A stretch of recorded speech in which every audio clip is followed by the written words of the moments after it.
Hey, this is Arthur here, and I just want to give a quick disclaimer before the video starts. All opinions addressed and talked about in this video are completely, opinions, and you don't have to agree with them, you don't have to like any of them, but just keep in mind that they are opinions. So if you don't like them, don't be going out and throwing hate at us. We're just four guys talking about stupid stuff in D&D, so don't worry your head too much about it if you really don't think that, Rangers should be buffed or whatever. So anyway, enjoy the video and have fun. Hello, everyone, and welcome to the very first episode of a little experiment of ours, just simple podcast about one of our favorite hobbies, D&D. Totally unofficial, not professional, don't expect too much. By no means whatsoever. Speak up, we might as well introduce who we are and what our experience is with the game. So, I am Connor, and I have been playing mostly 5th edition for a few years now and DMing for a bit less time than that. Anyone else like to give their introduction? I'll go Hi, ahead. I'm Jonah. Hey, wait a minute. D&D 3rd edition. Wait a minute. Uh-oh. Future Arthur. No, I'm just kidding. I'm Arthur. I play 5th edition, and that's pretty much all I play, actually. How long? I don't know. Very long. It feels longer than it really is. Probably 2 years now. Fair enough. Yeah. All right. I'm Andrew. I've been playing 5th edition for a few years now, but I've been dabbling in 2nd edition, 3.5e, and just got some of the books for 4e, which I'm looking to dive right into. Excellent. And that would leave you? Hi, I'm Jonah. All right. I've been playing 5th edition for I don't remember. Connor, when we start?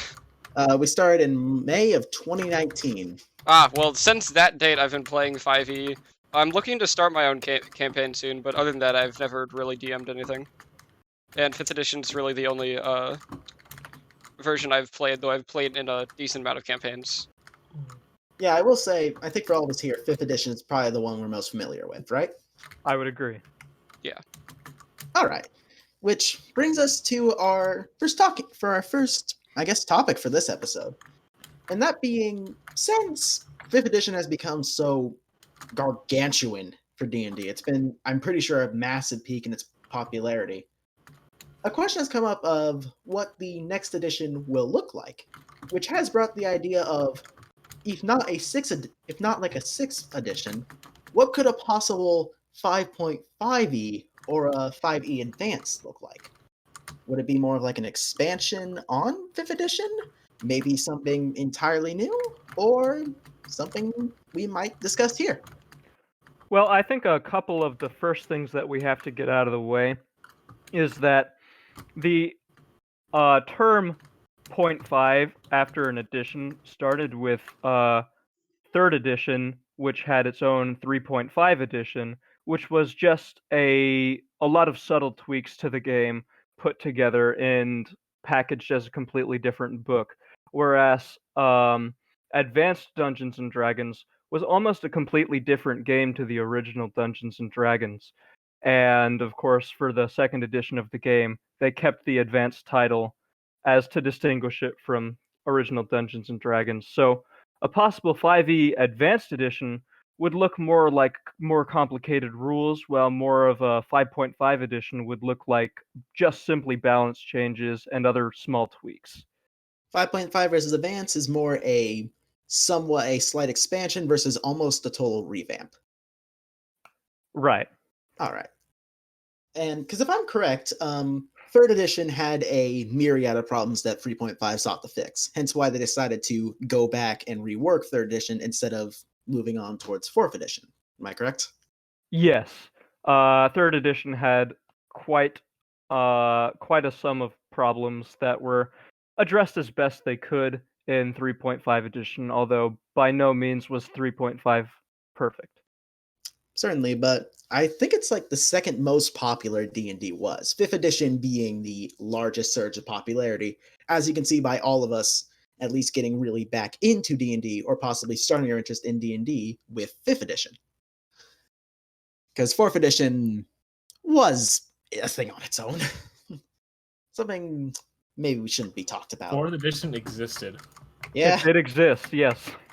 I once heard a rumor that the game was originally designed as like an MMO, and the mechanics were instead lifted from said failed MMO and brought into like a tabletop version. There's no evidence for it, but looking at the mechanics, it does kind of seem to make sense. They seem like the thing that'd be a lot easier to have a computer work through than to have a person work through. I've heard it's a nightmare to DM combat encounters for 4th edition. 4th edition was more like a war game than Dungeons and Dragons, which was its real downfall. Now, if you enjoy war games, that's perfect for you, but it really didn't give the Dungeons and Dragons feel that a lot of the other editions gave. Even if you were in the war games, you would have found a very boring, very unintuitive war game. Maybe. So, 5th edition on its own is like, it's the edition that people go to when they want to learn the game because it's so streamlined, right? Yeah.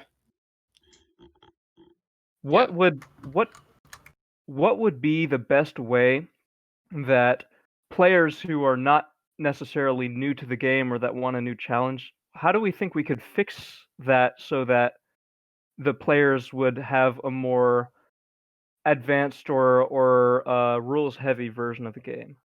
Well, I feel like a possible 5e Advance could actually cover that quite well. Like you said, D&D and D&D Advance were almost entirely different games. So maybe keeping them as like somewhat distinct entities. Perhaps rules being vague enough to where both editions might still be able to coexist in some way, but with like more advanced rules being added into a 5th edition Advance. That could be a way to give older players what they want. Like maybe a new player could be given like the player's handbook, and then later on, once they've really got things down, they can maybe buy an advanced player's handbook that has all like the 5e Advance kind of rules. That's what the original Dungeons and Dragons actually sought for people to do. When they packaged the original games, and when Advanced Dungeons and Dragons was already out, they had urged players who weren't already starting on Advanced Dungeons and Dragons to move their way up to Advanced Dungeons and Dragons once they kind of had their fill of the simpler original Dungeons and Dragons, even though they were pretty much different games altogether. There was enough overlap to where it wasn't a complete juxtaposition. The general idea of it was the same, to my understanding. I'm no 1st edition expert by any means, but they did try to sell Advanced Dungeons and Dragons to OD&D players. That makes sense, and I could see a possible like 5th edition Advance doing something very similar. So if it has worked before, maybe just maybe it could work again. That was a long time ago, though. That was a long time ago, but at least the formula is somewhat proven. Right. Like this is a possible thing, and from what I can see, from what I know, Advanced D&D was pretty popular and was, I think, pretty successful in its goal. All right, so on to our next point with this, the whole idea of a 5e Advanced. One thing we would like to discuss here is what possible new content, like we were talking about earlier, could be added. New races, classes, or anything else that might come to mind. I feel like we should just straight up say this really quick, because it would just happen. They'd probably buff Ranger. That is kind of the giant green elephant in the room. Yeah. The Ranger class just as a whole. Yeah. Yeah. See, like, honestly, I think they might even get rid of the Ranger subclass in some aspects. Like, really? Yeah, like, I don't know. Ranger just seems so underpowered and almost no one plays it. And the few people who do play it do say how bad it is. It just doesn't make sense to keep it in. Or if they do buff it, they might just accidentally overbuff it, causing, like, more problems and stuff. I can see your point. I think we've all seen, like, the revised Ranger, right? Some of the changes that were tried to make there. Yeah, and they do take steps in the right direction. I think it's still a little weak, but it is definitely a lot better than base Ranger currently is. I mean, almost anything would be, but in a recent campaign of mine, we did have a player who tried the upgraded Ranger for a bit, and they still felt really situational.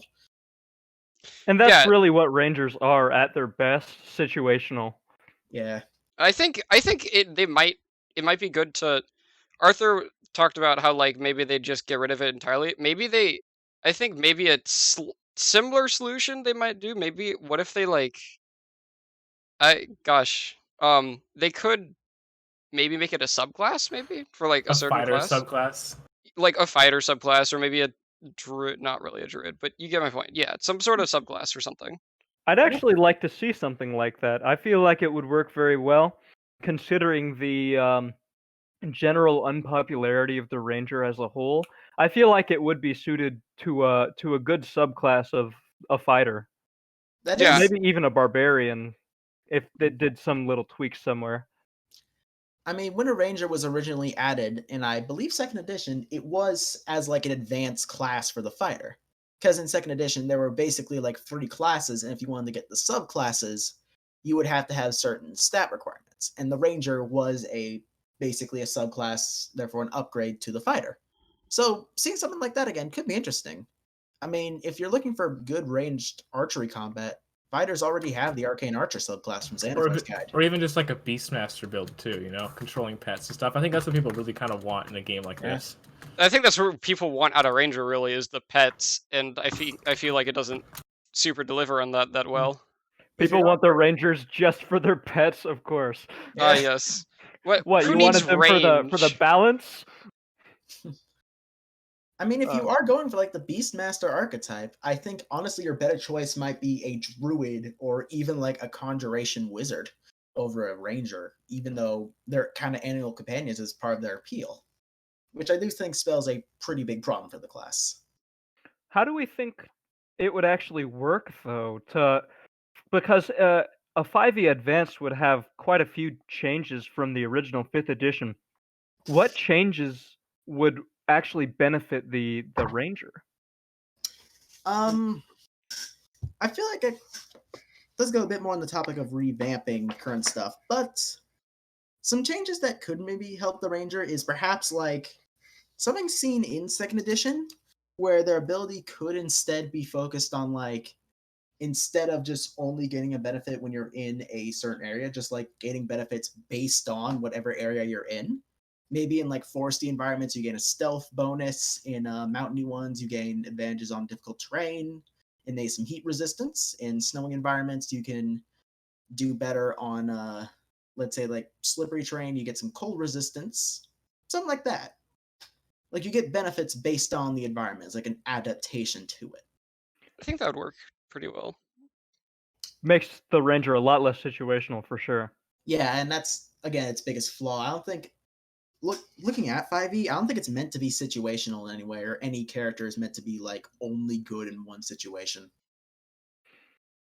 And that's also a problem that I'm hearing on like the Reddit community with monks, is that the real problem with monks and the debate between underpowered or overpowered for monks is that if you take a look at monks in current 5th edition, they're really not the best at anything they do. They're not DPS masters by any means. They don't have crazy powerful spells. They're just kind of jacks of all trades, but maybe not necessarily in a I'm willing to play them kind of way. So I think ranger might be in the same area as like monk, where they're both like kind of underplayed because of different reasons that 5th edition shouldn't be having. But unlike ranger, monk isn't very situational, right? And like monk can do damage or they can survive pretty well, but it doesn't depend on where they are, what's going on, Well, no, it kind of does though, because monk does really well against like one target. However, if there's like a lot of easier targets to beat, monk has a little bit of a harder time dealing with them. So it still is a bit situational. Not as much as ranger, but the only real area of effect ability I know of for monks where it's like you can attack multiple melee opponents is the level 17 ability for the Path of the Drunken Master, the like Drunken Fury. That's because basically it allows you to get some extra hits for a flurry of blows, and you can hit people nearby you. That's the only one I really know where it says like you can target, where it's like specifically meant to take on multiple enemies, because each hit for Drunken Rage or Drunken Fury has to be someone different. And monks have always kind of been stunning strike machines anyway, so I'd like Yeah. to see a bit more versatility with monks. Yeah, but I feel like that can be solved with subclasses rather than revamping the class. I suppose. Because like monks, if you want to go for a 1v1 on monks, that's kind of their thing, right? But like if you want to do more of a group thing, just add a better subclass for monk. I guess, but the issue is that still situation. Like, not everyone's gonna necessarily like the one subclass you make where it fixes that problem, you know? Yeah. Yeah, but I think it's better than revamping a whole class, you know? I guess not everybody can be happy. Yeah.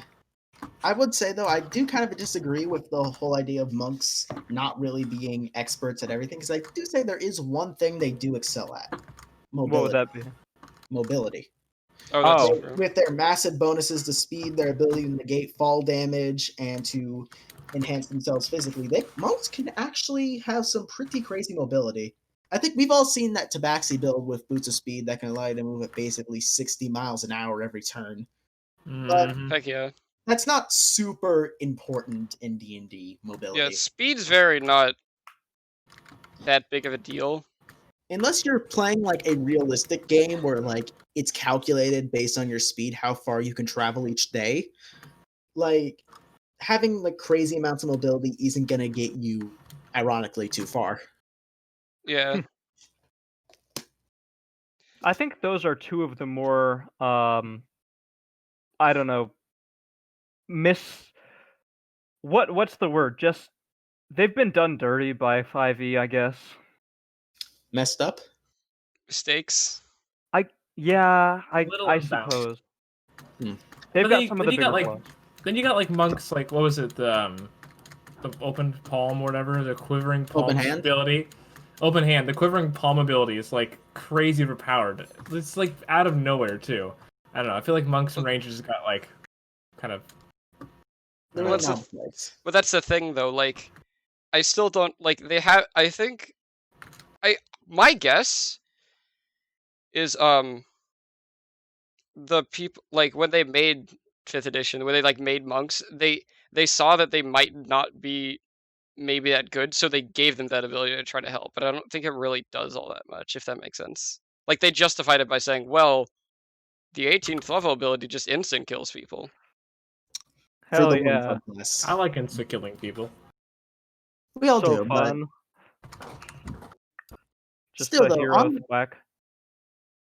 on the topic of like additions, is there any ideas for like any races or classes that might be added, like brand new, to an official like 5e advanced?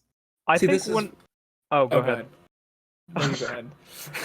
I think this is where like Unearthed Arcana comes in, because as we all know, 5th edition has had a huge surge of homebrew races and classes and things that have been published on like Drive Through RPG, DM's Guild, whatever, with different classes and races and all of those different things made by the fans and potentially by previous developers that could easily be incorporated into a new edition. Some of the more popular ones, yeah, like maybe maybe like Trents. I know it's a very popular new race that could easily be in addition to 5e. I feel like a decent amount of Unearthed Arcana could make it in, simply because the entire point of Unearthed Arcana is it is playtest material. So, Yeah. like, obviously a lot of it needs to be, you know, reworked a bit or just Rebalanced. balanced. But I feel like that's pretty much the only thing that's keeping it out of the game is just the balancing. Like, once it's balanced, if people like it, I feel like a lot of Unearthed Arcana would also be added. Unearthed Arcana though seems to really focus on like subclasses. We don't really see too many new, if any, new races or new full on new classes. Yeah, the only It's mostly- the only class I know of in Unearthed Arcana is broken as heck. So Which one? And which one would that be? Mystics Oh, Mystics. are broken. We just don't talk about Mystics. We don't talk about Mystics. I actually haven't read up a lot on Mystics. I mean, I've heard Yeah, that's, Imagine- they're you just, know how, like- really broken. Yeah, you know how like rogues and bards are kind of seen as the jack of all trades, but they're still pretty good at pretty much everything. Yeah. Mystics are like that, but like legit, they just can kind of do whatever the heck they want. They're like level 7. It's either level 17th or level 20 ability. Just lets them not die. Like, they just don't die. Also, they can choose what they're proficient in, and like, that's a bad way of describing it. They can change what they're proficient in at will. Kind of like how you change what spells you have prepared. Yeah. I think that's kind of stupid, but that's just me. No, I agree. It's very stupid. Who lets that into the game, like the real game? That's not even like half of it. Like, there's a whole list. I'm not like, I don't know enough about it to really talk about why it's broken, but I do know it's very broken. I will say another thing. Oh, sorry. No, never mind. Okay. I will say another thing that's kind of coming in Underused Arcana is they have added in a lot of new feats not too long ago. And some of them I personally really don't like because they basically take abilities from classes that used to be unique to them and turn them into feats. There's one where you can get 2 sorcery points and a meta magic ability. There's one that gives you Warlock evocation. Oh, that's weird. Yeah. Maybe it's just because I'm used to like the old 5e where it's like if you won that stuff, you had to take 2 or 3 levels from that actual class. I just don't really like those. I feel like it takes what makes the class unique and makes it so everyone can have it. I kind of agree with you there, because like at first I didn't really understand where you were getting at when you just said like, oh, they take like because in certain ways that's fine, but the way it actually does it, like, you shouldn't. I thought you just meant like, oh, there are certain abilities that are very similar to classes, but if it's literally like, oh, you can take sorcery points, or oh, you get Warlock invocations. Yeah, it just like, says there needs to be like you can't just do that. Like balance wise, that doesn't make sense, and even really backstory that doesn't quite, like, lore wise. It's taking away from some of the originality of these different classes or races. Yeah. Like oh, warlocks, you have to like make a pact with some all-powerful being to get your powers, but some guy over there can also get the same powers just because, you know? Yes, nicely. Because you reached 4th level, like, alright, cool. Yeah. I do know they have done this to a lesser extent to fighters with their Battle Master subclass. You can, for a feat, you can pick up some of the Battle Master's abilities. But there are so many Battle Master abilities. I feel like in certain cases, the way they can present it makes it seem like an actual part of the game rather than taking away from originality for the sake of it. Yeah. See, in that case, like, I think it's sometimes okay. I don't know exactly which abilities they take, so I'm not 100% sure, but like, in that instance, it doesn't sound terrible, but like when it's just straight up, oh no, this is like that doesn't sound that bad to me. But because it would make sense. Like, Battle Masters, I don't know a ton about Battle Masters. They're just like, but it's not like some magical thing or whatever. They like, anyone could debatably learn what a Battle Master can with enough practice. Whereas you can't just get sorcery points. You're not a sorcerer. You shouldn't just be able to just have those. Because a part of the background of a sorcerer is that they're born with it. Yeah, exactly. Yeah. So like, at 4th level, you realize you were born with it. Oh. Magic powers. I am looking at some of the other feats, and I actually do like where some of them are going.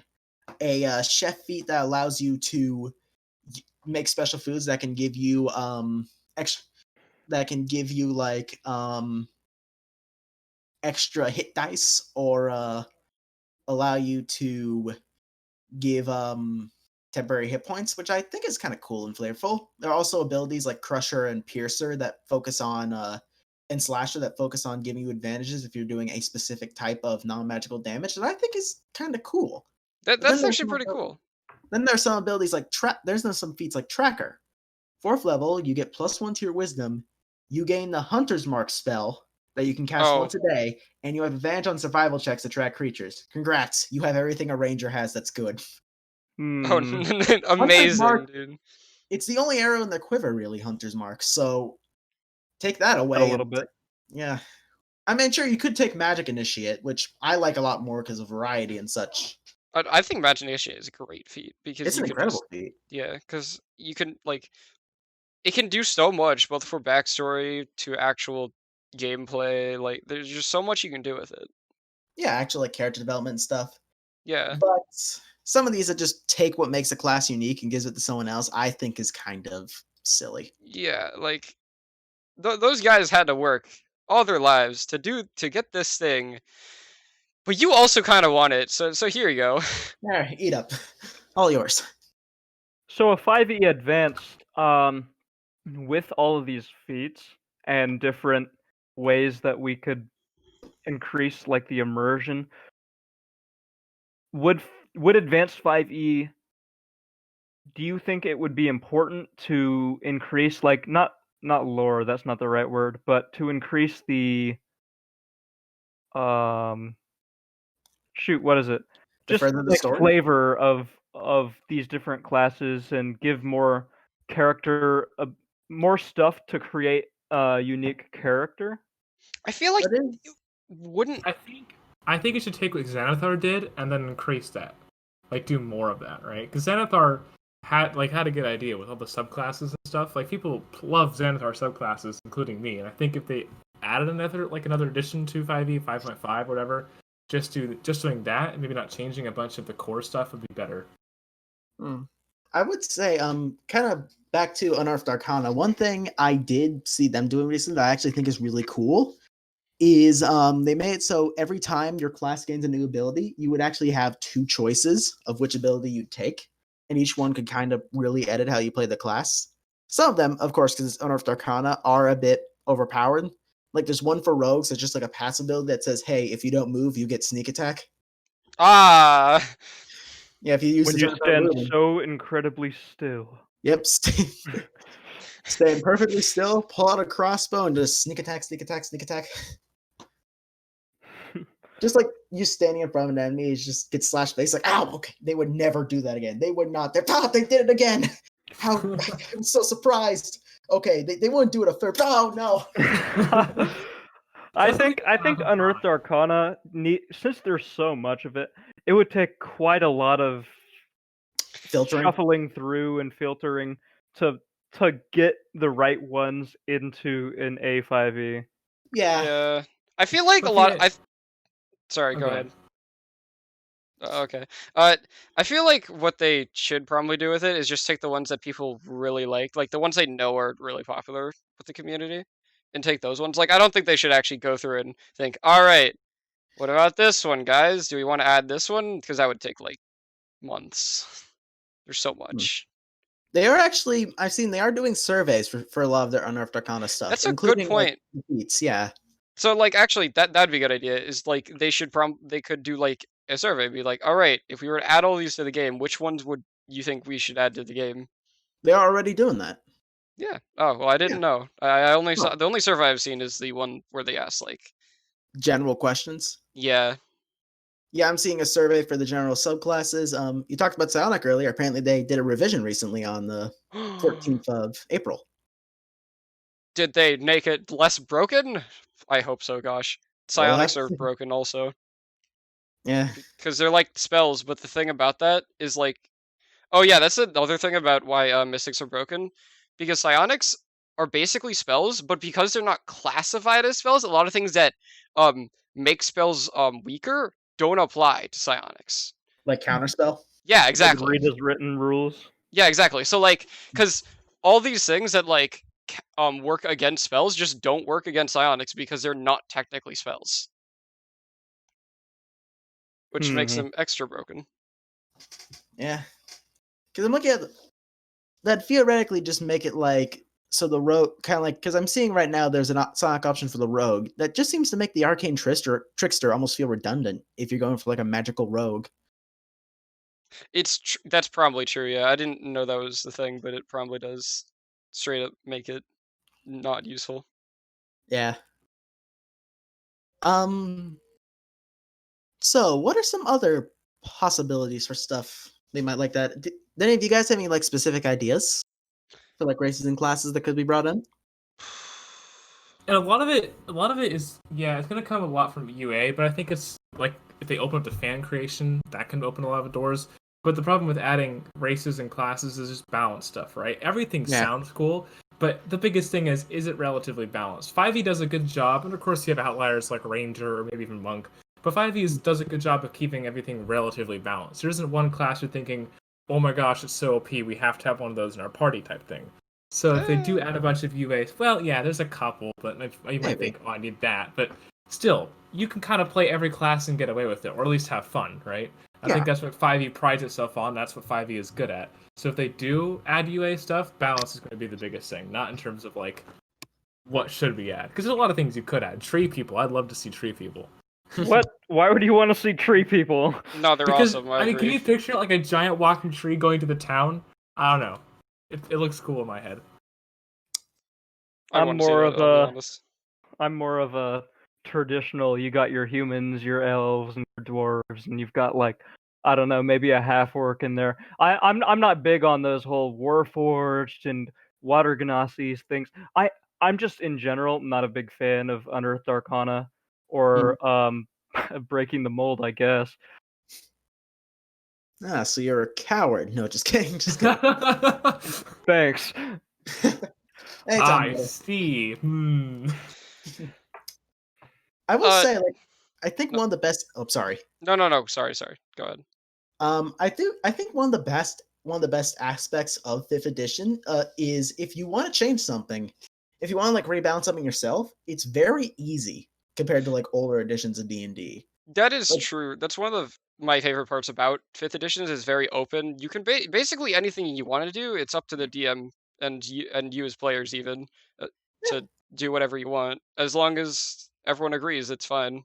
I think in the rule books they pretty much specify that like these are guidelines. Do whatever the hell you want. Just have fun.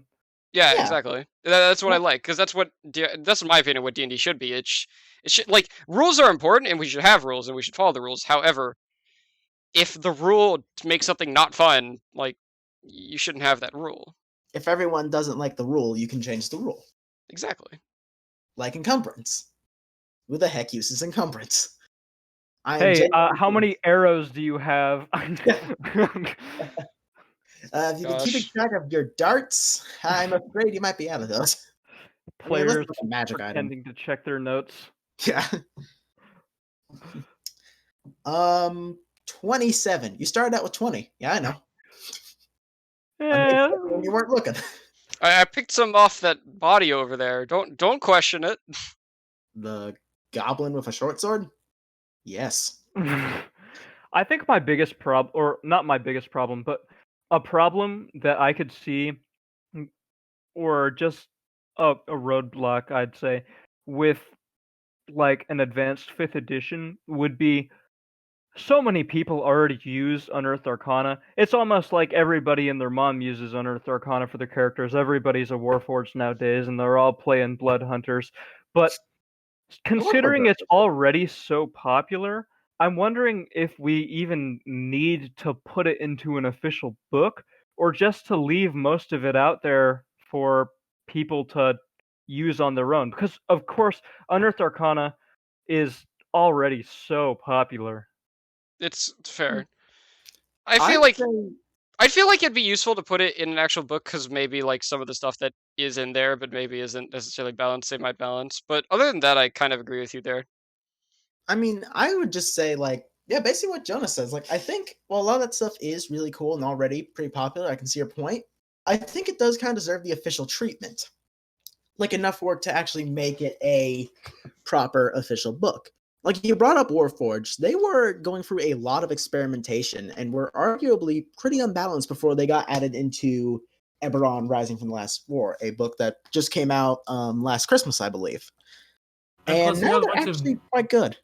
Yeah, plus you have a bunch of new people who haven't even heard of UA or kind of know briefly but don't really know how to get into it, and I think making it official would help newer people who aren't very serious about the game, get into it too. That's true. There have been so many supplements in this game where they add little classes like the Warforged in Eberron, or they have the Tabaxi in Tomb of Annihilation. I'd like to see that be put into a remake of the like either 5.5e or an advanced 5e could do well to put some of the stuff that's official but you could only find in supplements actually in the regular book itself. That'd be good, I think. I like that. Some books are already kind of doing that. Like Wayfarer's Guide to Eberron is already kind of reprinting some of the other sub races, like to the Tabaxi. So that would be actually interesting for a 5e Advance. Make it like a best of like all the different supplements for this game, because holy crap, there's a lot of supplements, and some of them, like Swords Coast, it was kind of like the first like real expansion book to come out for 5e, I believe, and all it really added in terms of like racing classes was just like some elf variations, I believe.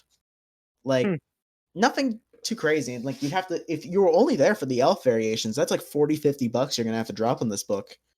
I mean, some of them, like Volos, added loads of different races and the monstrous races too, which I actually quite like.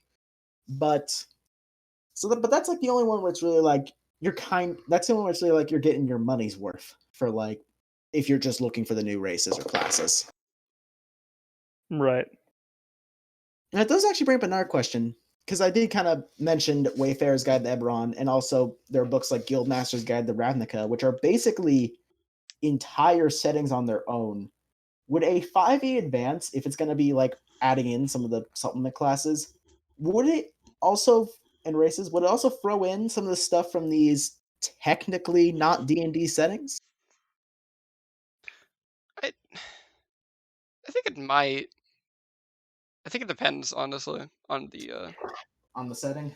I don't consider places like Theros or other like Magic the Gathering areas that aren't like you've got Dark Sun or whatever, which is, you know, D&D, you've got it. And then there's like Theros, which is Magic the Gathering, but like it's in a D&D book now. It's kind of like a part of the family. So I wouldn't consider it a Magic the Gathering place anymore. I'd call it a D&D place, just like it's a Magic the Gathering place. I mean, a lot of the races in here could reasonably be in like D&D. Like I'm looking through Guildmaster's Guide right now, and I'm seeing like some of the biggest new additions were Loxodon and Minotaur, and those you can certainly find in D&D. So it wouldn't be unreasonable at all to put those in like an official book. This is a little branching off to a completely different part of this, but another thing I think that would very much help in a newer, like a different version of 5e would be, I feel like there are some stats that just aren't used. For instance, intelligence, or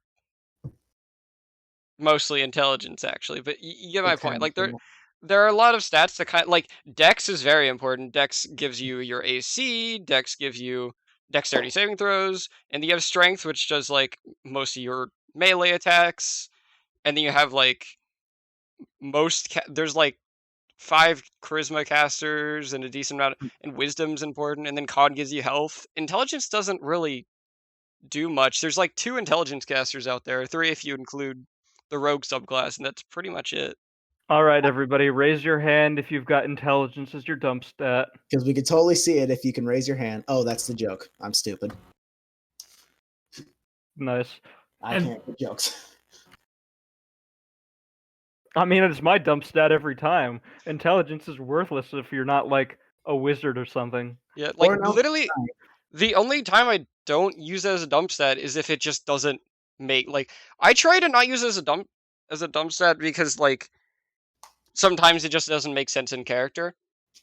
But at the same time, it makes it really hard to not use it as a dump stat because like it just doesn't do anything.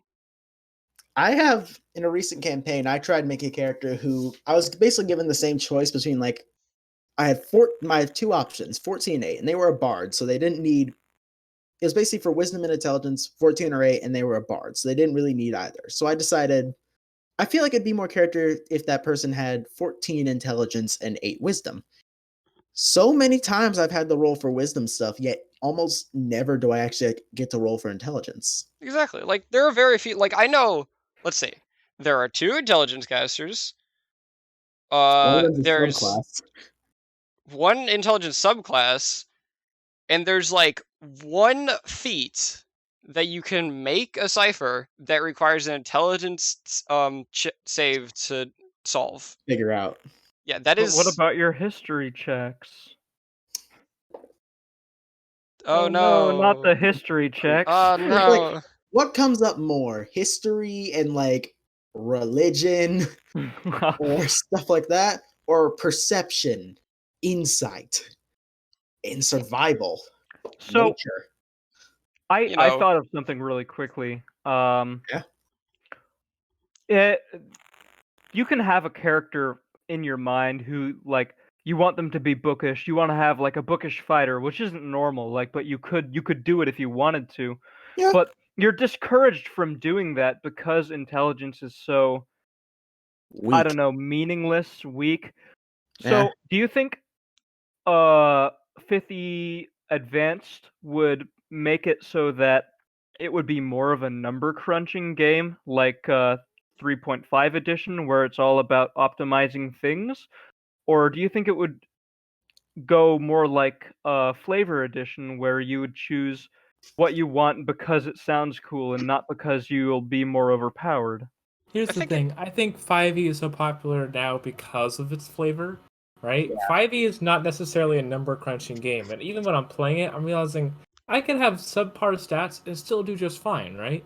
5e is more about telling a really cool story with friends and getting on a table and eating snacks than it is like number crunching or min maxing, you know? You can have stupid fun and 5e allows that. I don't really think adding number crunching is going to help since a lot of people who join 5e kind of like the flavor aspect of that, right? and we can still have number crunching in this game, and there are times where it is interesting to do that. But when it comes down to it, that's the thing. That's what I like about this game is it's optional, which a lot of it is. Like you can do flavor stuff, you can do number crunching, you can do hard dungeons, you can do just a nice story. Like it, it's really up to you. I also think That's where, oh, I'm sorry, go ahead. I also think adding numbers into 5e would turn more people away than bring them in. Because I think number crunching is more for serious D&D players who kind of want that kind of combat aspect than people who just want to have fun with friends. But Mm. isn't that the entire idea of like an advanced 5th edition to be more advanced and numbery? I I feel like I feel like if people wanted the flavory stuff, they would either go get the 5th edition where it's already got like a lot better flavor options than like 3.5, and the people who wanted number crunching, they could go to either like 3.5 or they could go to advanced 5th edition where they would have all of those 5e players who like the 5e rules but want something more. I could actually see where you're coming from there. Like this whole idea of a 5th edition advanced is maybe more than a rebalance, also like a somewhat revampment of the rules to see like to make things much more numerical. Like it could still have the openness of the original 5th edition, or at least some of it, but it could be like a lot more concrete in like how stats work and what they're important for. Because a lot of it is like I feel like the DM has a lot of options for what stats can like really get used. Like there is a lot there can be a lot of debate over like whether or not a persuasion check might be necessary for something, whether or not a history or insight check should be used, whether or not a acrobatics or athletics check can be used. Maybe like some more concrete rules on that could give some weaker stats a lot more oomph. Because you brought up strength earlier, Jonah. I would actually say it's the second weakest stat, I would and not that much stronger than intelligence. I would agree with that. Actually, strength is usually my dumb stat simply because I tend to make I mean, with exceptions, of course. Cough, cough, Denali. But Yeah. there are, but I tend to like to make characters that are a little bit smarter. However, but I also tend to make either spellcasters or rogues, which means I Yeah. don't need strength to be a damage stat, so I don't really need it. That is actually something I've been thinking of. Finesse weapons, I think, are what made like dex builds so much more powerful. I think finesse weapons almost single-handedly have brought dex from like good to amazing. I think advanced 5th edition should do something about making finesse weapons less Powerful. powerful because yes, raw strength, right? realistically, raw strength should do more damage than like Swift. fancy blade work or whatever with your weapon. You use dex when you're firing a bow or whatever because you want to aim right. But when you're using like a rapier, which I believe is a finesse weapon, It It is. is. when you're using a rapier, what would deal more damage? Hitting them like hard or hitting them in the right place weakly. I feel like there should be some sort of balance between having strength and then like some way of making dexterity possible but not as optimal for What Or if finesse just weapons. incentives for both. what if Yeah. what if finesse weapons still hit with dex, but they did the damage with strength? Because like you still Ooh. have to, because like to hit them, if you're using it as dex, you'd have to like maneuver it correctly, but to actually get the damage in, you have to hit it hard too. That is not a bad idea at all. Damage is still weapon dice plus strength, but to hit is weapon dice plus proficiency plus dexterity. Yeah, exactly. What? That could actually be quite interesting. And now Well- that I've said my cool thought, I'm gonna walk away for a bit because I need water. This is the water break. Cut it really quickly into the all right, we're back. And we're back. All right, so basically, like I was saying earlier, I think some races, our next big point here is just what stuff could be rebalanced with 5th edition, because as we kind of brought up earlier, there are some disparities in terms of like classes and races that are maybe a bit too strong or a bit too weak. Yeah, they should get rid of Warlock entirely. Hey, wait a I minute. will. I actually do think though that Warlock is a little weak. Personally. Yeah, with all the story, like I watched a YouTuber called Zbashu, and he brought up a similar point where it's like all the story hoops they have to jump through. I think they should have like some kind of obvious benefit, but they don't. Yeah, like that. The thing with Warlock is they get so hyped up with like a pact with your Patreon, and you get this dark cool power, and then it kind of falls short. Like I feel like hype that up a little more, and then bring it up too. Build buff them. Like totally. Hey, you wanna like? It's like, oh, I made this pact with an all-powerful being, and he let me cast one spell per short rest. He lets me cast Find Familiar. Wow! Warlock has some pretty broken aspects though. It can. It If can, you want- yes. If you want to just become like the cantrip master, you can, and it's pretty crazy. You do get a ton of But- hack and cantrips, and it's Yeah. great. And of course, Eldritch Blast, the world famous. Ah, yes. Very good spell. I gotta find the MP3 of Joe Cat's Eldritch Blast. And You could edit in you that. could debatably you could probably just download the video and then just clip it for that one. I couldn't. tiny So part. Every leave time the we link in say the Eldritch description, but we Blast, don't want to just freaking steal it. every time we just say Eldritch yes. Blast, I just put the MP3 file there. Just like message him, hey buddy, would you use here? All seriousness, though, last thing we want is to accidentally steal someone's clip. Yeah, that'd be cool if we weren't putting. I don't want to get like. Yeah, I'd Yeah. play it. Just a second. I mean, Anyway, so if we're concerned about warlocks being underpowered and talking about like some kind of obvious way they can be stronger, what are some ideas you guys might have? More spell Or- slots. more spell slots. There's so little spells. I get they get him back on short rest, but how many times are you actually going to take a short rest? A lot It more depends than on warlock. the group, too. But that's the thing. Like, realistically, most people don't take that many short rests. Like, it's cool to get your spells back faster, but at the same time, it's just like you don't. You really don't get them back much faster, and it doesn't. And you use like two spell. Like I should not feel as a 10th level spellcaster that I only have 2 spells and therefore should not be using that many spells during a fight. Well, I mean, that's kind of what the cantrips and evocations are about, because I would actually say, in some ways, they're actually decently balanced, because you know how I was just talking about a way that makes them, like, obviously stronger?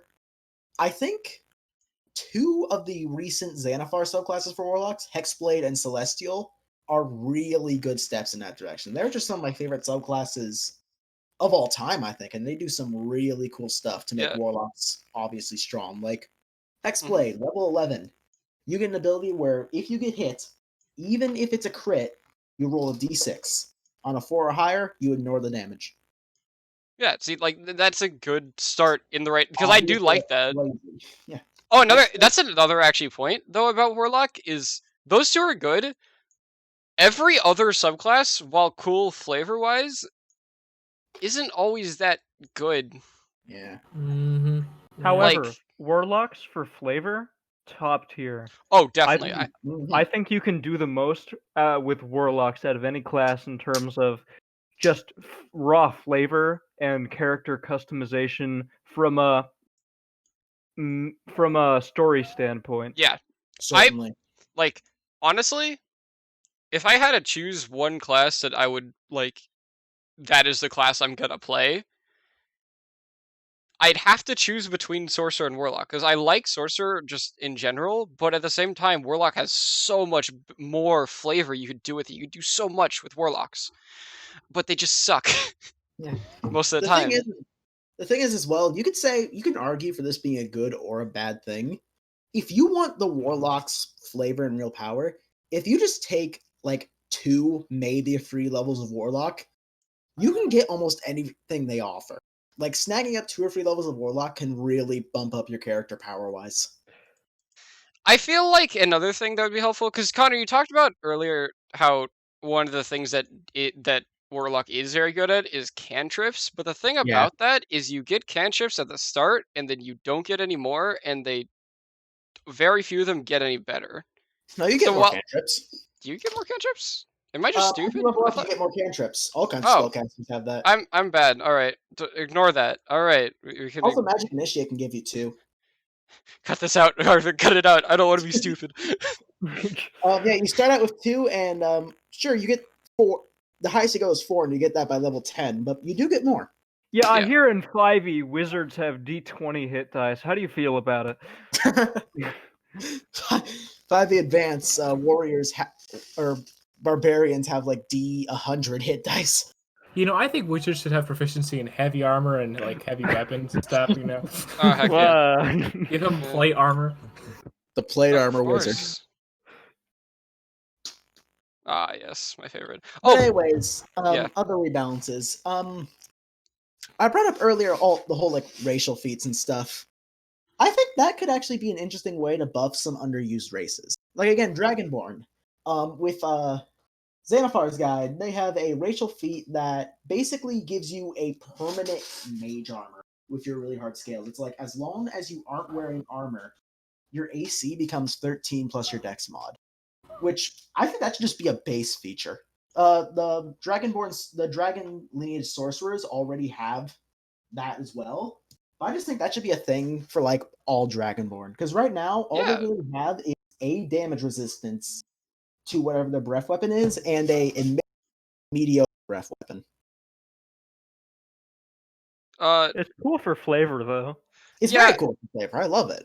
No, it's cool, but that's it. Like, that's the thing. Because, like, there are some races that get, like, basically not... Like, for instance, you got, well, Dragonborns. Dragonborns get a breath weapon and the resistance to that breath weapon damage.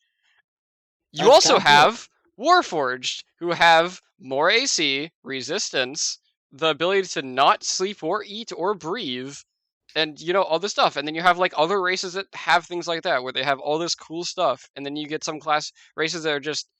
Yeah, you're kind of short. It's like that's it. There's the classic: if you're a small race, you get -5 speed to the detriment of everyone who plays any guy's small race or dwarves. I mean, at least that makes sense in context. Yeah, hey, I feel like Dragonborn. Honestly, this post was made by blonde-haired, blue-eyed human gang. All right, buddy. That's another thing. Humans and half elves are so crazy versatile. And half elves are so good with like charisma casters, I feel like they should be taken down. I may agree with that. Completely removed or down a notch? Not completely removed by any means, but like taken down a notch. They're so broken, we need to remove them from the game. And they commit freaking genocide on these half elves and humans. Like, I believe with the Prodigy racial feat, Oh gosh, yeah. skill proficiency, and yeah, it's exclusive to half elves, like half orcs and humans. They can get a skill proficiency and expertise. Meaning, if you really want to, I think if you were to play, like, I know half elves, they get an extra proficiency of their choice. Same with humans. Bards, they can just choose 3. So, like, if you were to pick a variant human bard, you can have, before your background, you can be proficient in 5 skills of your choice and expertise, and have expertise in one of them. Or if you're a rogue, you can have 4 preset ones, 2 of your choice, and expertise in 3 of them. Yeah, like That's kind of freaking nuts. yeah, exactly. And you know, I 100% agree with you. Like half elves and humans are very good. Humans are pretty good. Variant humans, you know, humans and the thing about humans and humans are kind of basic enough that I feel like it might balance off a bit, unless you're playing variant human. But like Well, the regular things about humans, humans is that they don't have like heavy armor proficiency or stuff that comes along with like being another class. like humans are very basic but good. So they're boring. Like they're basic but they're good. So like, but so that's interesting. That's been the I'm human- fumbling a bit. Let me get to my actual point here. All right. But half elves don't have that basic stuff. They just are good. They have charisma. They have dex. They have immunity to being put to sleep. They have resistance to charming. Like all this stuff that just makes them good. They have all the benefits of an elf and all the benefits of a human, basically. Exactly, Like, with none of the they can't- downsides. The comparison between them and a variant human for my skills argument is that sure, half elves can't pick a feat at level 1, but instead, let me pull them up right here so I can get this directly from the book. Shoot, I went the wrong way. And here we are. They instead get +1 to 2 different abilities, just like humans, but they, in addition, get +2 to charisma, which alone could probably replace the whole feat thing. But there's more. They get Elvish along with common and a language of their choice. They get dark vision. They live longer. They have Fey ancestry, which gives them advantage against being charmed, and they can't be put to sleep by magic. And they gain 2 skill proficiencies. Oh shoot, not just 1, 2. Yeah, exactly. Like They are strictly better than variant humans, and variant humans are crazy. Exactly. I think half elves are. I like half elves. I love half but elves. they're I heckin' love broken, and they need to be nerfed a bit. Just a bit. Just a tad bit. You can I think- remove 1 or 2 of those abilities. Yeah, honestly. We've come a long way from like older editions though, when picking a race meant that you had your upsides and your downsides, where Yeah. like if you were small you'd have an increase in like dexterity but a decrease in strength or whatever. I don't know, I'm pulling those stats out of my ass. But you would have your ups and then your downs as a race. I'm wondering if that should be something that Reintroduced. could be reintroduced, or do you guys think that's actually something you'd like to see? The I thing think Would is, that balance? I think it would Would make that balance races the a half little. elves? I think it make the races a little more balanced in a sense. I think some. I don't. Hmm.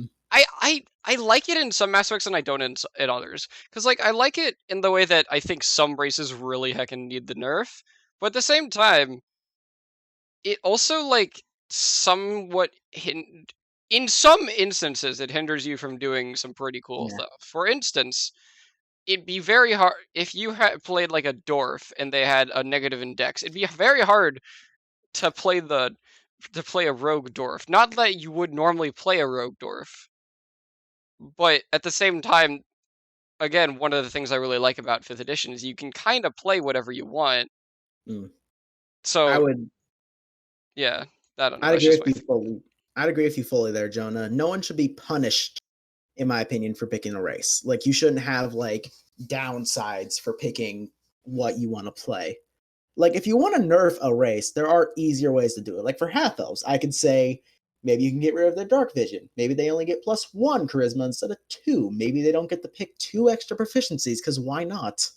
Like, I feel like having a downside for like picking a race just seems kind of silly to me. I doubt it would be as bad as it was in 2E, where it's like, hey, if you have 18 strength, you get to get an extra feat of strength, unless you're a gnome, in which case, no, you don't. Or That's funny. Yeah, or dwarves can only go up to like 17 dexterity, or stuff like that. I think that's a bit silly. But I doubt it'd be that bad, but it might just be like -1 to a stat. But I still think getting punished for picking a race limits you a lot. But I think it's more about the physical form of a race rather than just picking a race, right? But that's the thing. Okay. But like just saying like, hey, the dwarf has -1 dexterity because he's kind of short. He's more bulky than rather nimble, you know. That makes more sense. And to offset that, give better bonuses to races, right? To take what half elf does, but apply that to every other race, and then take some negatives on them too to make it more balanced. So min-maxing, but it's in the game and you have to do it. Yeah. Fun to push realism out the middle, not meet it halfway. And that goes back to our previous point, right? Is this game designed for min-maxing or flavor? No, not min-maxing. Min-maxing is dumb. Min-maxing It really depends on what kind of player you are. That's fair. If you want the number crunching, you're probably playing 3.5 right now. But if 5 you want, can still offer that. True. Right. But not nearly as much as 3.5 can. Yeah, that's fair.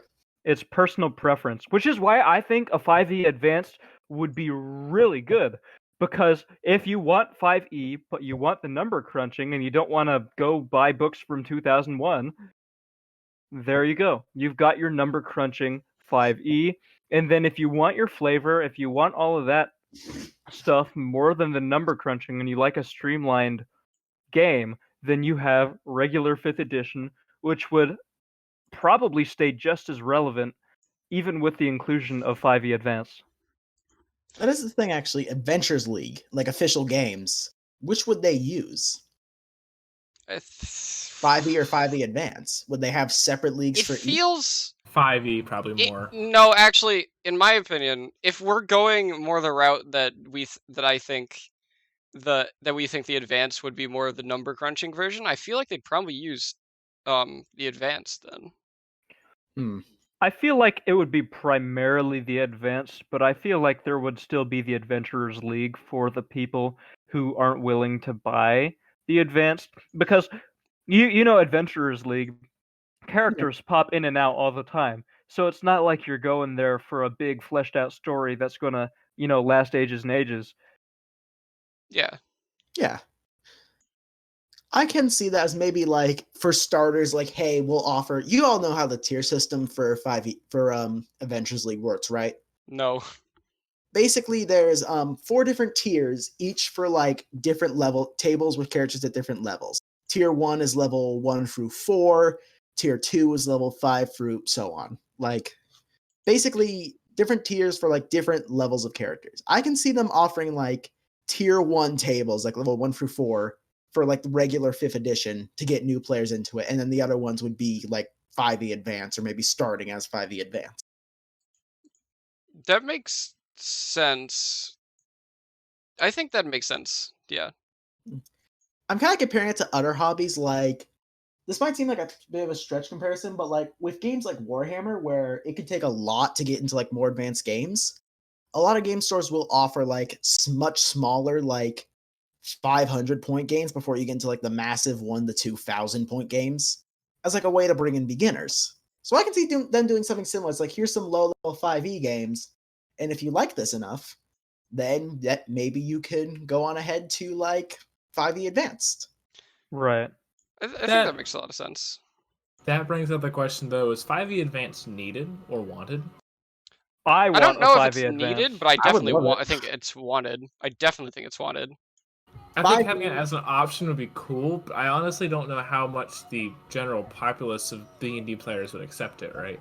You gotta have hardcore gamers who want number crunching, sure, but... Well, that's the thing, though. That's the thing about D&D. There's a reason people still play 3.5.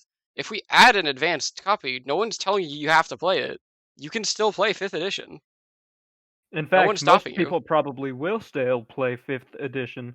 Exactly. So, like, if a 5e Advanced is made, it would be smaller, more for hardcore dedicated people, and they wouldn't produce as much. They would just have some for however many people they think would want to play it.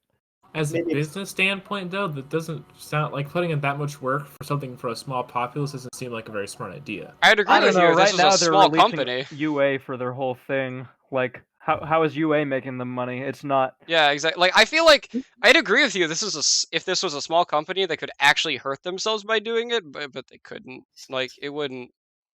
They I don't mean, necessarily need to make money if they make a new half edition. if they are gonna give it, if they were to do this, I'd expect them to give a similar love they give like bigger expansions like Xanathars and Volos. Like enough where it's like, yeah, it's clearly quite substantial and there's a lot of work put in, but it doesn't have to sell as much as the original player's handbook or something if they want to turn a profit. Far from it. Exactly. Yeah. I believe the second edition of D&D was created by the B team of developers. Really? As like a, I think I read that somewhere. I might be just lying to you, but I'm 80% sure that 2E was made by the B team. Which kind of makes a lot of sense when you think about it. Yeah. I mean, I've read the book and it may just be because of the old time, but it does feel kind of disorganized. And the book that I loaned you was the third revision. Oh, that was the third revision. I don't know if it was the third, but it was. That's a revision. A definite revision. I would have called that first draft. They revised it like 5 years later, and then they revised it 5 more years later, and then 10 years later they revised it again. It's a big mess, and something that a B team would make, and something that I hope wouldn't happen with like an advanced 5th edition. With 5th edition being as successful as it was, I don't think they would. Yeah, no risk. That's the thing. Like, they went first edition, they went second edition. Like, that means the first edition was definitely nowhere near as popular as the current 5th edition. So they wouldn't just. I feel like they would put a little more thought into it than just kind of what they did with second. Yeah, like what was brought up earlier, 5th edition is the highest level of popularity D&D has ever had. Well, it makes a lot of sense too. It's so accessible, unlike an advanced 5th edition would be. That's definitely for a specific audience. Yeah. It is also finally entering the mainstream thanks to that. Yeah. And the thing about it is, like, I probably wouldn't even play that much advanced. Like, I would, depending. It depends on what exactly it looks like. But I'd probably play more 5e and then, like, add a few things maybe if there's, like, certain balance changes that, like, make Ranger playable or something. I doubt I'm the only one. In fact, I'm near positive I'm the only one who thinks 5e is getting a bit stale. We've had like the same basic rules for 6 years now, and that is quite a while for something like this to go without any kind of like expansion. So I'm sorry, go ahead. I'd be like more than happy to play some 5e Advance. I'd at least give it a shot. I'd certainly no. I would definitely play it. I'm not saying I would not try it out. I would definitely 100% play it because I think it would be very interesting. I just think once you get down to it, I think I'd probably stick more towards 5e because I am more interested in the story, more not number crunchy kind of gameplay. So, personally for me, I feel like I'm agreeing 5th edition. It's getting like I'm buying all of these different. I'm buying 2nd edition. I'm getting into 4th edition because I like to see the progression of the game, and I like to have different things to work with, like different kinds of rules. So I feel like advanced 5th edition would be very welcome from me, even though I don't prefer the number crunching. I prefer it Dungeons and Dragons personally. To me, I prefer it to be less combat oriented and a lot more immersion, lore, that kind of world building stuff, which advanced 5th edition wouldn't offer. But like, it'd just be it's a fresh breath air. New. Sorry, breath of fresh air, not fresh of breath air. The fresh breath of breath air. Yes. A fresh air breath. Like you're not necessarily playing it because you like the style more. You're playing it because it's new and you want to try it out because it is something new and it might be interesting. And it would definitely be interesting.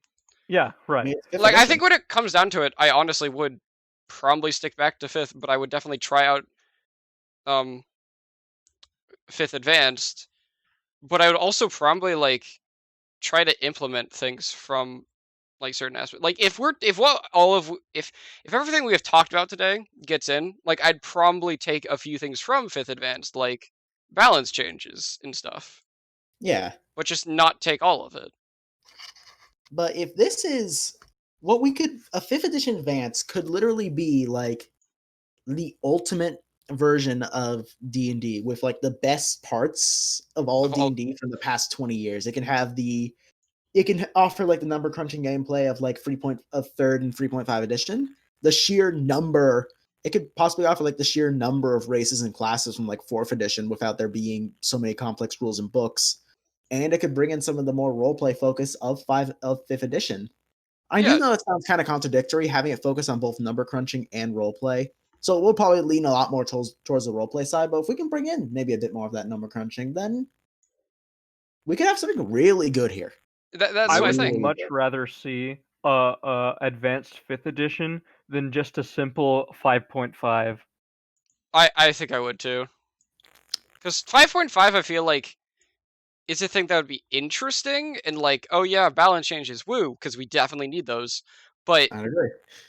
5.5, I mean, 5th Advanced would probably have those balance changes, but just have more onto it as well.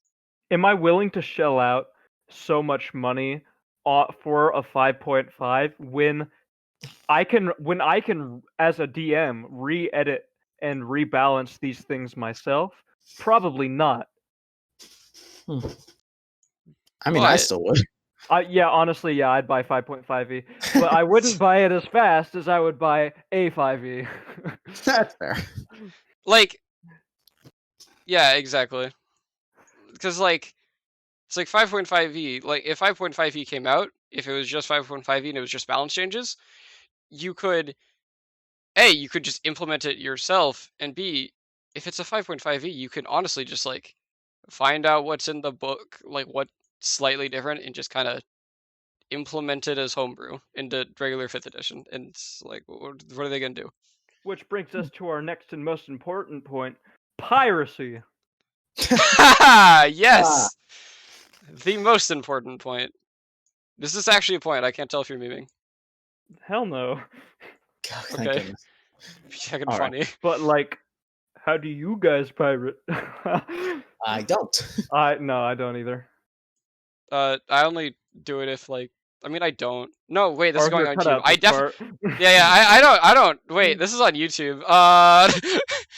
The only time I've ever done anything close to it is when I had to look up a was a PDF joke, though. for a campaign book I left at home. I bought the book, so I felt fine doing it. It's only like unofficial. Like, I wouldn't consider it pirating. I just like, oh shoot, I don't know this rule, and I don't actually own a book right this second. So let me just. Oh, cool. It's right there. Thanks. Or I'm in the middle of a campaign. Oh God, I forgot to bring the book. Oh shoot, what does this spell That do might again? throw a wrench in things. Oh, What's the that's what next that spell story does again. beat? Yeah. Like, yeah, it's like, don't just heck and pirate. Don't do it. We don't don't. condone this. Don't do it. Don't you dare. It's But- not that bad. And we I mean, kick Arthur. It's okay as long as you only do it like If you consistently. don't Like you get gotta be caught, it's consistent. fine. I Go just whole don't. hog. I just don't like. There are certain like. I think there's a line between piracy and just I don't have money for the books, but all the rules are kind of on like I'm not like there's a difference between I have the entire rulebook online and I'm getting snippets of the rules so I can kind of understand what I'm trying to do. Like that's hard to understand. I'm That's fair. explaining this terribly. It's like Well- it's like if you were to ask a friend who had the rule memorized, right? Is it Yeah. piracy if you ask your friend what the bonus is for yada yada yada? No, it's not. It's It's +7, by just the way. it's just oh right. It's just something that is really quick. It's not like you're taking the entire book and reading and pouring through it page by page. You're just going boop boop boop boop boop boop, boop Exactly. with that exact noise. We are getting kind of off topic though. Let's get back to business. Are we Alright, going to so- get to a new point? Oh, by the way, cut this out. All right. I'll cut out whatever I see fit. All right. Arthur, don't I think cut another this good out. point that could come up Hey, here Arthur, cut that out. is a 6th edition even a possibility? 6th edition. I No. think I'm very technically, solid on no. I think it is a possibility in the I mean, yeah, it's gonna instance happen. that possibility just means there's a chance it could happen. I think there is a chance. I think it is a very, very low chance. It's very improbable, but it's possible. What would 6th edition do? Because the whole draw of 5th edition streamlined, easy for beginners. What's 6th edition gonna do? Are you gonna need 1 die from now on? Do you just have your D20? Is that? No, they don't. They go back to Isn't that 5th edition D6s. already? They go to D6s and only D6s. Maybe it's like a 1st to 2nd edition thing where it's just like a further look into the rules. But wouldn't that just be a 5.5 or an Yeah, advanced 5e? I guess you're kind of right. Yeah. I feel like there's just like even if there's a chance it could happen, I really don't think it. Like there's no point. What would it be? What's the point? Would I buy the books? Yeah. Would I buy them the first day? Yeah. Would Would I it? Would you? realize that they're probably jack of all trading and not going to be as good as playing in other editions? Like Yeah, you buy them to probably. have them. Yeah. Like you buy them to have them. You wouldn't actually buy them to, actually Yeah. play the game. Hey guys, who wants to play 2e? Oh heck yeah! Yeah. I mean, honestly, I do. You guys should play Return to the 2e with Tomb of me. Horrors. Let's go. That's 2E, right? Yeah. Yes, it is. We're doing that someday. We are actually okay. Cool. Anyway, I don't know anything about 2E, so a similar topic if we're talking about like new editions. That is probably the biggest thing in like a 5.5 or a 5e advanced way is all of the expansions and adventures that have come out for 5th edition. Like I did a count recently, and there is currently I know there are 24 different campaign modules that have been released for 5th edition, with a 25th currently on the way. And there are currently 13 different expansions released for 5th edition, 2 of which are actually based on like other D&D podcasts, like campaign podcasts. and that is only official stuff. Like That's just the official stuff. there's also so much out there that's not official that is still just as good as the official stuff. 6 years of content. Yeah. Yeah, but All that's the put thing. together in one place too. But that's with the thing, the, though. DM Guild. But that's the Yeah. thing though with fifth advanced is if we have a 5 advanced, it'd probably be similar enough that while it would take a bit of work, you could probably take these different campaign settings in all these different books and Well, implement them for that. let's look at the famous disaster known as Horde of the Dragon Queen and Rise of Tiamat. Module that was famously made while 5e was still in development, so everything wasn't finalized, and the book ended up being kind of a mess, with encounter balance being all over the place as CR, which can't really be put to the developer's blame, because CRs and stats were being changed left and right. So Understandable. it would be a very rough transition, probably on level with Horde of the Dragon Queen and Rise of Tiamat, which But can that's- certainly be good, but it requires a lot of work from the DM. But here's the thing, though. Like, the difference between that is, like, Rise of Tiamat and Horde of the Dragon Queen, they were made while 5e was in development, and 5e was a completely new game. If we did a 5e Advanced, it would be heavily based on 5th edition. It would just add a lot of extra stuff, or not necessarily extra stuff, but it would change a lot of rules a bit. It would increase the complexity of the game. Yeah. And But- probably make it more number crunchy. But would that really affect the modules too much? It would. It would require, of course, more DM work. But I feel like it could possibly work with the modules. Yeah. I suppose It'd be a that might have tiny bit of been- work, but I feel like it is definitely doable. I feel like that might have been a bad example then, since now you pointed out, yeah, the transition between 4th and 5th edition was a way larger transition than between 5th and a 5e Advanced. Yeah. That is a very good point, but it would still probably screw some stuff, which is a shame because 5e has some of the best adventures ever released, in my opinion. Curse of Strahd is amazing from It's true. everything I've read in the book. Tomb of Annihilation is great. Tales of the Ionic Portal, really awesome. How it brings back a bunch of old cool adventures. Tomb of Horrors. The best one. Yeah. Dragon Nothing. Heist, I genuinely think is a really good adventure. Dragon Heist is great. I loved it. Yeah, it was good. Yeah. It's very good. Lots of room for, and what I also like about them as someone who runs modules is a lot of room for DM work. A lot of places where you can add in like character backstories and such. And that's my favorite part, though. Like, there's a lot of modules out there that you can put in so much more stuff in there that you want, but you don't have to. So if you're a new DM, you can just take the module as it is, and you can just run with it. But if you're like a very experienced DM and you have very experienced players, and they want a lot more than this module can actually offer, you can throw in a lot more. It's the canvas that you paint on. Yes. And what makes it great is you might even like halfway through decide, you know what, let's add some more story content, and are able to build on it, even if you start building on it from the absolute beginning. Exactly. Which I also really like. Okay, so it sounds like the modules might not actually be a huge problem. It's kind of the conclusion we're coming to. Will it be a problem? Yeah. Will it be a huge problem that's unavoidable, that cannot be worked around? I don't think so. Yeah, workarounds can be made. You'd probably still be able to use old stuff. And even if, like we discussed earlier, some of that old stuff will just get reprinted in the 5e Advance, that might actually avoid a lot of that issue. Like, if all the Volo guys stuff is maybe like, and the Monstrous Races are just, some of them are just reprinted in 5e Advance, it's like, well, nothing to worry about there. Yeah. I think Wizards of the Coast knows it would be very stupid to suddenly say, yeah, you can't use those books anymore. That with as much as Wizards of the Coast has done with even implementing other games in Hack and D&D, for instance, we have that talked about this earlier, we have that campaign setting that's from Magic the Gathering. Masters Guide to Ravnica. Yeah, I feel like it'd be very Mythic Odysseys of Theros. Yeah, I feel like it'd be very, very strange for them to just it's unfortunate. You just can't use those. Those are half an edition too old. Especially considering some of them are still in development. Like there's an adventure working to be released very soon. The let me pull it up right here. The Icewind Dale, Rim of the Frost Maiden, which I actually believe is a two-parter. Sounds interesting.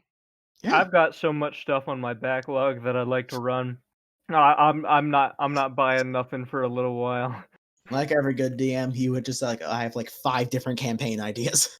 I've got all of the Tales of the Yawning Portal. I've got Curse of Strahd. I've got Ghosts of Saltmarsh. I've got Princes of the Apocalypse. I've got friggin' Return to the Tomb of Horrors for 2E. I've so much stuff. Like, imagine owning books. Yeah, I wish I owned books. This post was made by not book owning gang. Gee, I wish I owned books. Anyway. Anywho, yes. So any other concern? We did already kind of talk about homebrew, but is there anything else that you might want to bring up in homebrew? Like any specific examples of like, I would love to see this be made official? My campaign. Your entire campaign written as a book. Yes, my entire campaign. You just want the full-on Explorer's Guide, the Wild Mount treatment. Hey. All right, so imagine that in an actual... If we podcast my D&D campaign, and people like it... Arthur? Of course, we're going to get more than 2 viewers. Arthur, imagine Alaria being an actual campaign. Oh, you're railroaded. Oh, suddenly there's the God of Death. And you kill the king. It wasn't that much of a railroad. I'm pretty sure you made an invisible barrier that we couldn't leave the castle. I'm pretty sure I remember that. And even then, Explorer's Guide to the Wild Mount is much more of like, here's the inner workings of the setting and some prerequisites of how you can play in it. Right. Yeah. So probably a lot more like that. I was mostly joking, but okay. I know. Yeah. I know you're joking, but I felt like saying it anyway. You felt like criticizing my campaign, huh? Just like no, that's not at all. Here's the thing. Arthur. You know what? Your character's dead now. How about that, huh? No. Let me talk. I'm not criticizing your campaign. I'm criticizing your old campaign. I think it's really grown and it's doing really well. Happy? Excuse me. Sorry. Yeah. You're allergic to the BS. What? Hey, no, I'm being It smells like like I really bitch in like. here. I really enjoy our campaign, Arthur. It's just, I really want to play it all day long. Can I have that magic weapon? Hey, can I have that I baked you plus some 2? cookies. Can I get that advantage though?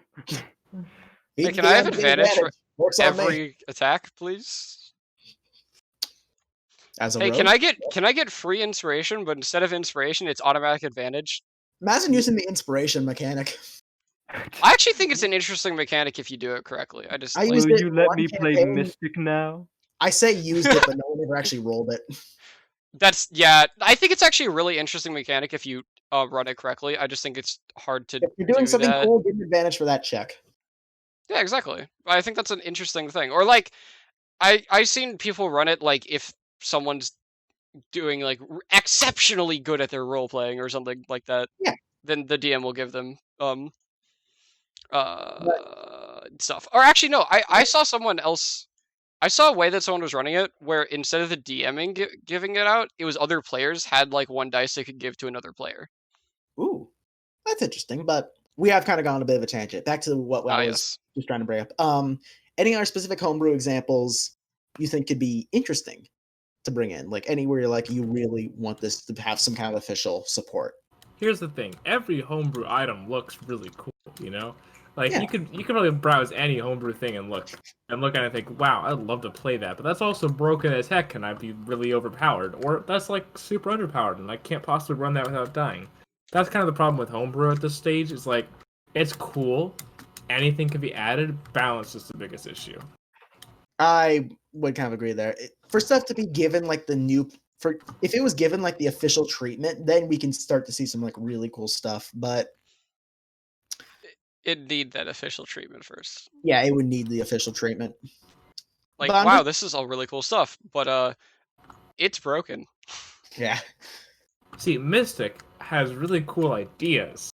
It's just What? OP. I'll admit, it's an interesting idea. It's just garbage, and they need to fix it. Here I I am agree. sitting here wishing UA wasn't a thing. I'm happy. I like UA, but I think people should treat it more as A rare thing. homebrew. Like, no, I think people should treat it as homebrew. Very careful. there's so much UA now. I'm like, I can't keep track of it. Whatever happened to like Human Fighter? Exactly. Like I think people treat it too much as official content. I think people should treat it more like homebrew and just leave it like that. I mean, according to D&D Beyond, Human Fighter is still the most popular combination. For a good I mean, reason. That's what everybody starts out with, I guess. Humble beginnings. Yeah. I actually, now that I think about it, no, that's a lie. I have played a Human Fighter. I played it from Michael's very first campaign where he didn't go anywhere with it. Me playing Paladin 9 times out of 10. Yeah, you were like the evil paladin. I was a Hexblade. Overall, final thoughts. So why would there be a expansion on the 5th edition as opposed to just a straight up 6th edition? Well, I think we come to the conclusion that simply 5th edition already has so much build up to it that creating a full on 6th edition and pushing it all aside would be wasteful for one thing, and also just kind of really divisive for the fan base. It needs much more of like an expansion to make good use out of all the homebrew and official content that's right. Yeah, I would agree. Just a little bit to add on to that. Also, I feel like there's not. Where would they even go with 6th edition? Like, there's not much to do. It might be a very long time before we see any kind of 6th edition. Next up, the difference between a 5.5e and a 5e Advance, which, as Andrew immediately brought up and we all kind of agreed to, 5.5e would be much more of like an expansion, kind of like Xanathar's Guide or Volo's Guide, just given a bit more flair, while 5e Advance would basically be like a half a revamp, adding in like some completely new mechanics and rules. Maybe like the whole when you get a new class ability, you have 2 options instead of 1, some rebalances, some maybe even some reprints of like some stuff from other books, things like that. Then, of course, for the actual like new content, we agreed that stuff would mainly be brought in from Unearthed Arcana or some other homebrew sources.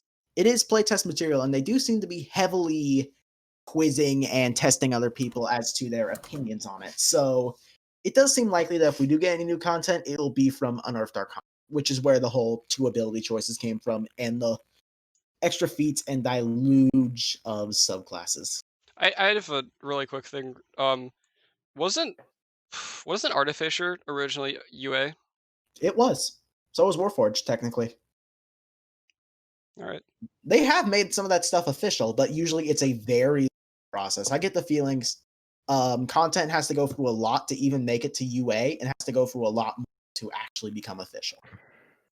As for the possible rebalances or class changes for what we already have, we almost universally agreed that humans and half-elves were crazy versatile and just overall way too good. And can certainly be knocked down a peg in some ways. Variant humans in general, they're kind of walking thin ice in terms of their power, but could maybe use a slight nerf to how they can increase their stats. And half-elves are just, they could have 2 or 3 of their abilities straight up removed and they'd still be pretty good. Like their Dark Vision or Fey Ancestry. All in the sake of balance. All in the sake of balance. And we seem to be kind of divisive on whether having races get minuses to certain aspects would be a good thing. Seem to be kind of a 50-50 split. Like Andrew saying it would very much be helpful. I'm totally against it, and Arthur and Jonah seem to be a bit more split on the issue. No, I don't think it would be a good idea, because I think it's okay. I think it takes away from fun, because I think D&D should be about fun, and I feel like that takes away from it. That's part of 5e, yeah. But I can see where the benefits might come in. It is a pretty good balance stuff. And we did also talk about how Dragonborn, with their racial feats, Dragonborn's whole increased scale armor, that should probably just be a baseline thing. I think their whole feat of replacing their Dragon's Breath with Dragon is a pretty cool addition. But I think that the whole extra armor, or basically the permanent mage armor, should probably just be baseline for balance sake. As for Unearthed Arcana and other homebrew content, we mainly discussed that in what content could be added, where we seem to come to the conclusion that a 5e advance would basically be built on the back of homebrew and Unearthed Arcana. And finally, as for possible threats with old supplements, despite some concerns with other supplements having trouble in transition, we believe that a 5e and a 5e advance would be similar enough to where we wouldn't encounter a similar problem. Does that sound about right to everyone? Sounds good to me. Yep. Excellent. Well, thanks for listening to this very first episode of a very experimental little podcast of ours. Patreon is in the description. If you made it this far, then you have my dearest thanks for sticking with us for this long. Don't Make sure forget to hit that spank that like and subscribe button. Absolutely. We both had the same. I'm sorry Thank I you. have so much to edit out here, Arthur. I'm sorry. No, we're It's keeping that okay. in. I'm keeping all of this in. Oh, No, boy. you're not gonna edit it all. You're gonna add Please you're gonna don't cut out go the off, very please. start. He's for just 5 going to seconds. add out of context things that he said himself. He's not going to subtract anything. It's just gonna be so Connor, do you agree with insert terrible opinion here? Cut in the voice line of me saying yes, and then cut out. Instead of removing audio, he just puts Replaces high it. pitched TV static above it, over it. Hey, Connor, what do you think of? I hate them. Yeah. Just We use the better Eldritch cut that one Blast out. sound for Oh, beeping definitely. things. No, I'm not saying this. Right. That's how I bleep things out. We use the Eldritch Blast. Yeah, but That's actually no one going to not- sleep. No one going to sleep like listeners are trying to relax is gonna get surprised by that. I feel like no one should try to go to sleep to this podcast. I'll be honest. That's how I usually listen to podcasts. I If mean, you're that's sleeping fair. to this podcast, I apologize dearly. Yeah. If you have stuck with us this long, then please accept our dearest gratitude for that. This is a very experimental, fun little project we're throwing together. So we always appreciate every view, every like, any help whatsoever, really. Even just watching the video already does plenty. Expect a text version of our podcast where we describe and discuss a lot of different topics in the near future. And that link will probably be in the description eventually. You can also expect a lot of other podcasts for similar topics related to D&D and its different editions. Mostly Our 5 edition daily, our but schedule fuck is still undetermined. We'll hopefully do this weekly, if not daily. We're not doing it daily. Daily. Daily. The amount of editing I have to do, oh my god. We'll do it Full like skull. we're gonna go the like high school YouTuber route. We're gonna upload once every 6 months, guys. No, we go daily for like a week, then upload every like half century.